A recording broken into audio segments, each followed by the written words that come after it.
কিয়ামতের ওই কঠিন ময়দানে 7 শ্রেণীর ব্যক্তিকে রব্বুল আলামিন তার আরশের নিচে ছায়া দিবেন।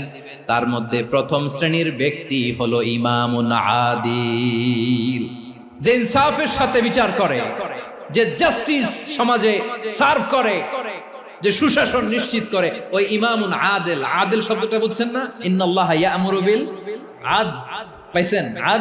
আদিল। 7 শ্রেণীর ব্যক্তিকে আল্লাহ তাআলা সুশীতল আরশের নিচে ছায়া দিবেন, যেদিন তার দেয়া ছায়া ছাড়া কোনো ছায়া থাকবে না। এর প্রথম হচ্ছে ইমামুন আদিল, ন্যায়পরায়ণ শাসক। চিল্লায় বলেন সুবহানাল্লাহ।